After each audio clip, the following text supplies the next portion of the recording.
So we've got Clay McPhail, who is the Vice President of Argent Ventures and is the architect of this entire initiative. And we have Peter Schubert, who is the lead architect of the master planning process. The physical part. Okay, so Clay, can you tell us a little bit about how this all came about? And we've got some pictures to show you, and we're going to just flip through these pictures so you can get a sense of the enormous change that Clay has wrought with the work he's been doing. Thank you. Yeah, so we first acquired the first parcels in what's now known as the Cove back in May of 2015. We completed the assemblage with the last acquisition in, I guess, June of last year. And then, so basically for the past 5 years, this has been, you know, a lot of work and a lot of toil.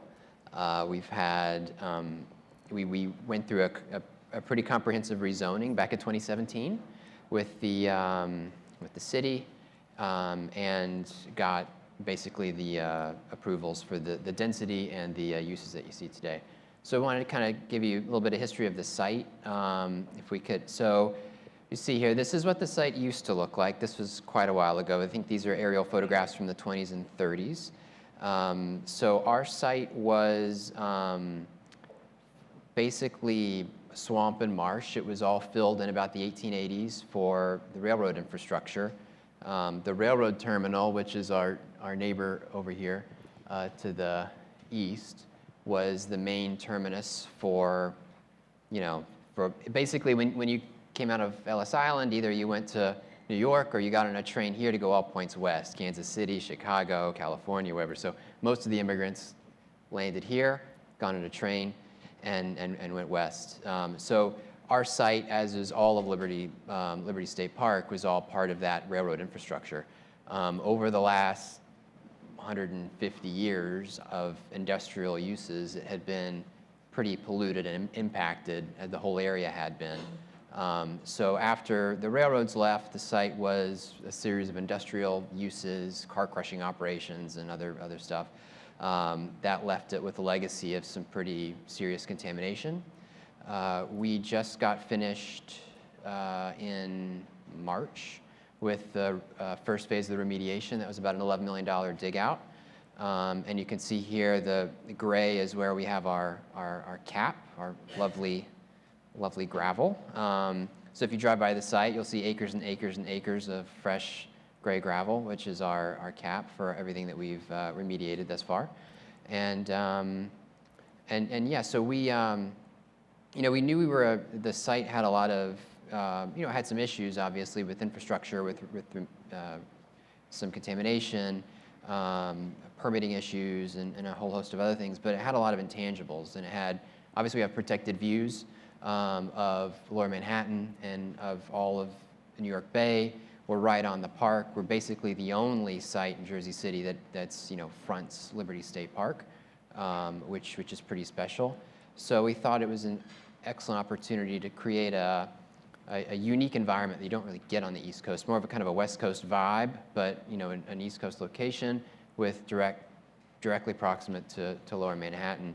And so in about 2019, we brought on Nancy and started working with Ennead to come up with some master plan concepts to kind of rethink the vision of the site for, you know, a mixed-use lab and residential. But I think what you did here is so important because Mason was talking about what's going on in Atlanta, and this just doesn't happen organically. It takes a lot of investment.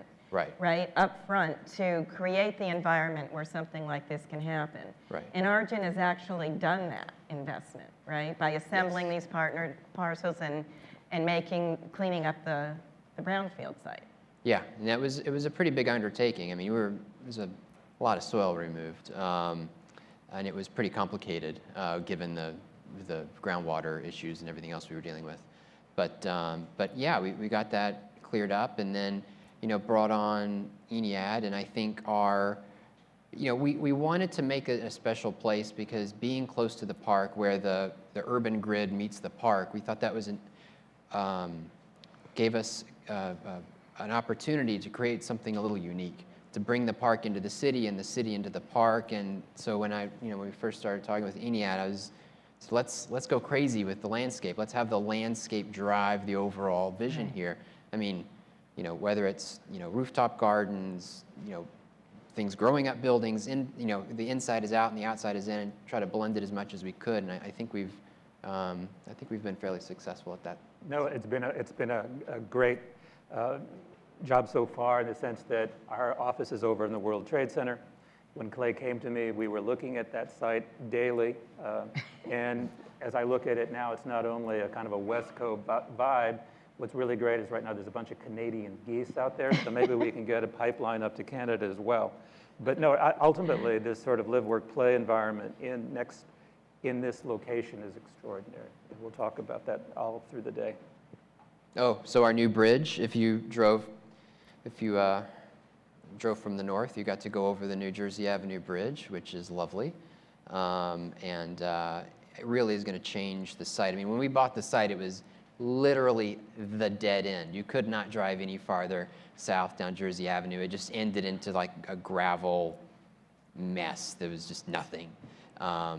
And so you definitely had to have vision back in 2015 to see what the site can be. Now with that bridge up, it's a game changer. I mean, now we're literally right on Main Street almost. I mean, it's going to be, and it really is going to change how people think and how they connect to the park, to Liberty State Park. It's a huge asset for Jersey City, and it's a little bit underutilized. So I think this is gonna really change how people. I learned today it was I'm sorry. I have some friends that just moved to Jersey City, and they were saying to me before they knew I was working on the Cove, they were saying, oh yeah, there's this great new bridge, and we can ride our bike across and get to Liberty State Park, and it's just wonderful. We go there every weekend. Yeah, and just to set the record straight, it is bigger than Central Park. It's 900 acres as opposed to 800 acres. So there you go. There we go. You want, so no, I should do this because it's really been something that Clay and the group and Chris Collins and Dresner Robbins has really led this. So yeah, and Tetra Tech as well. So we the site has a lot of constraints. Because we do have a lot of infrastructure that runs underneath and around the site.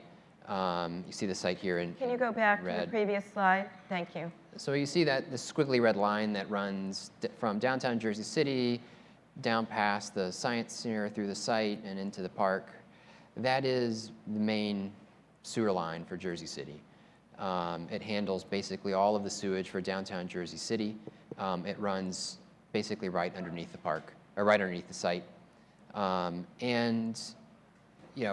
We basically, the idea, which we've done a couple feasibility studies with this, we've talked to the city about it and the Jersey City MUA. Based on our testing, we think there's, so I don't know how to, I guess, back up a little bit, but there is a technology to be able to pull the latent heat off of that sewer line to use it to heat and cool the buildings here. So it's the aquathermia, or sewer heat recovery system, a series of heat pumps and then there's a water loop that would connect all the buildings. Based on our studies, the amount of volume that comes off of that sewer line, we think there's enough to heat and cool basically all 3 million square feet of the development. It's about 10 to 12 megawatts of power that we could pull off of that. So with that, I think we thought, oh, this is really interesting.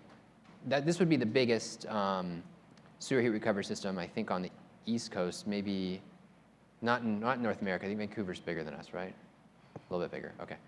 But it gives us the potential to do basically a no combustion development, zero carbon, and that's what we're striving to accomplish here, which I think given the location and everything else is... It's going to be phenomenal, and there is a whole panel on it, so you can save your questions until then.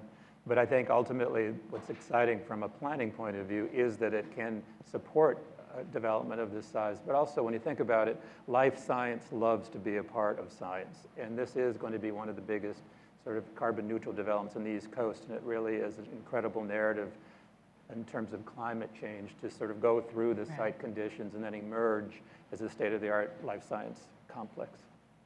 Yes, this is groundbreaking. So, Yeah. So, and from a resiliency standpoint, obviously this location is kind of the keystone of Jersey City's resiliency plan.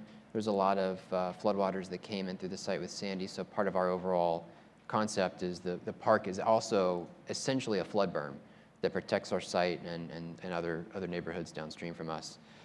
So, we're looking at resiliency, we're looking at, not only soil remediation, but resiliency from future, storm surges and future sea level rise, and also trying to think how we can position the property to,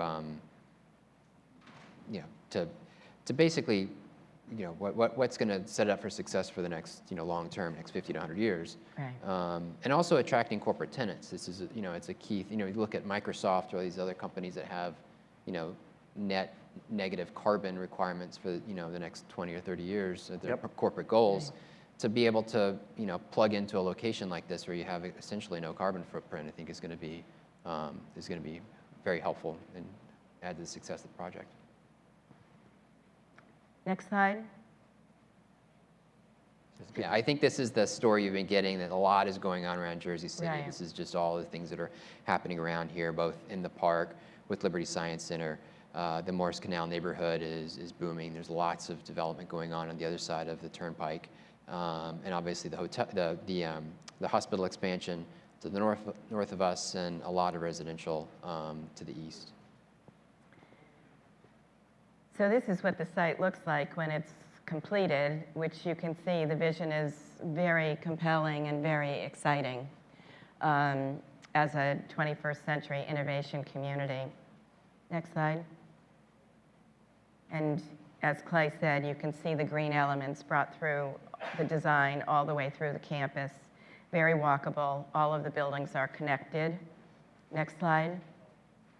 So, I said earlier that the first thing that I thought about when I started doing the market assessment for this was the gateway concept between New York and New Jersey. And on this slide, you can see in blue all of the largest academic medical centers in the world.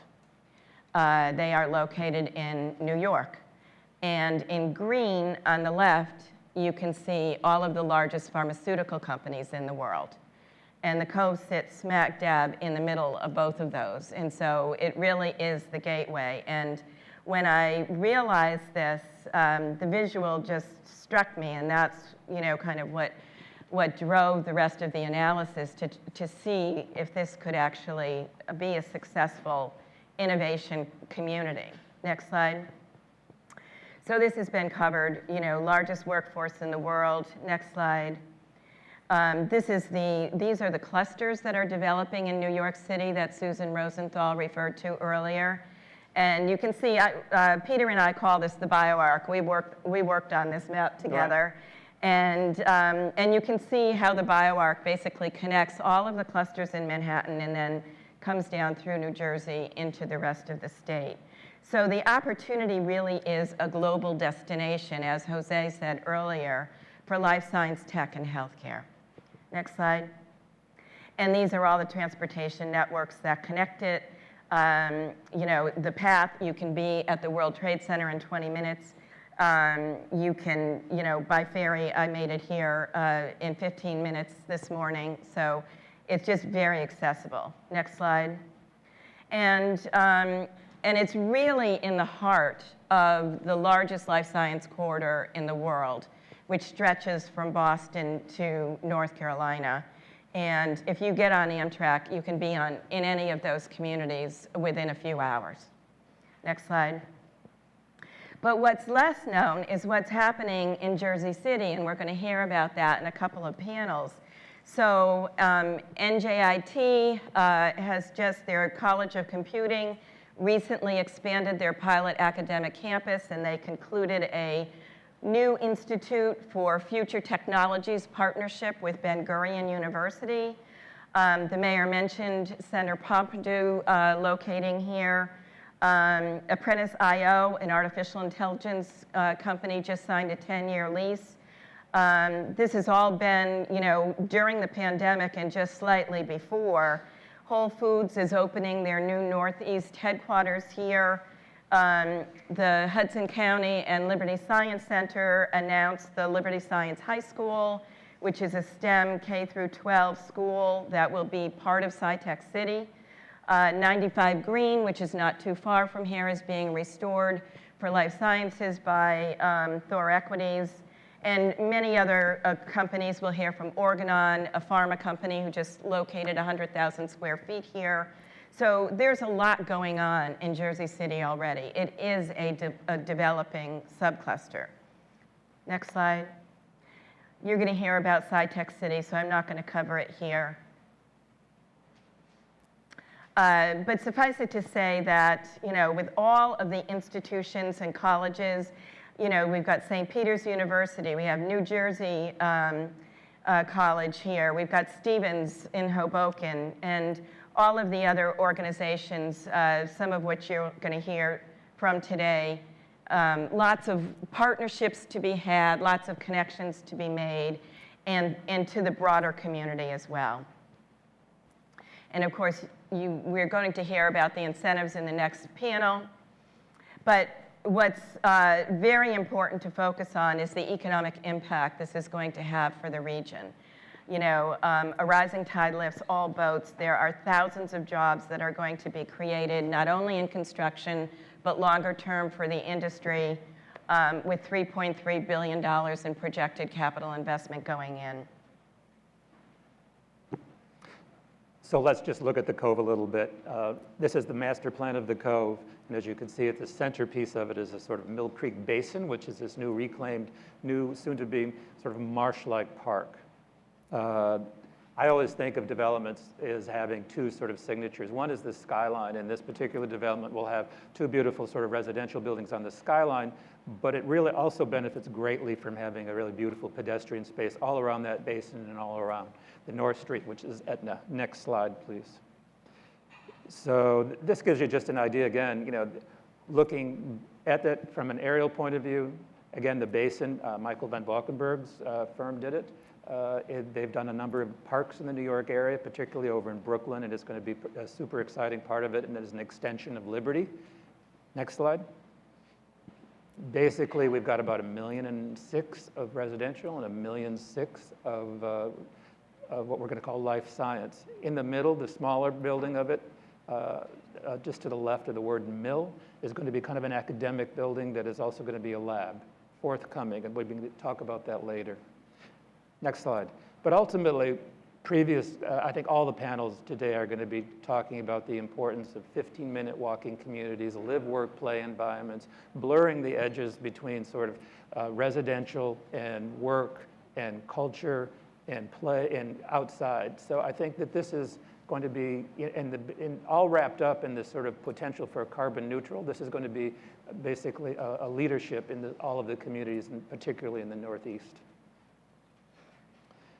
Next slide, we've already got this. So Clay mentioned it earlier, and I always laugh about this. This is a little bit of Miami comes to New York, but the idea that the lab itself and the academic lab really will be both on the Cove, it'll be on the Mill Creek Basin, it'll also have access to outside throughout the building, and it really will make inside, outside have new meaning in the New York area because it's really going to involve nature. Next slide. Etna Street, again, we'll get back into the idea of retail.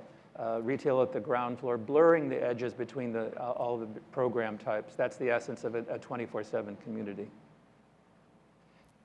Within it, there is the idea of collaboration, co-working spaces, exhibition spaces. Within the academic building, there will be some beautiful, kind of a club-like atmosphere of conference development.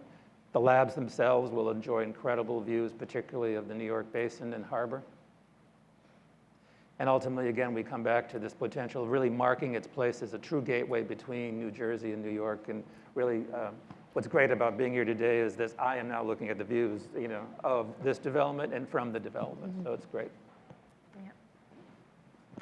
So thank you. Thank you. Thank you.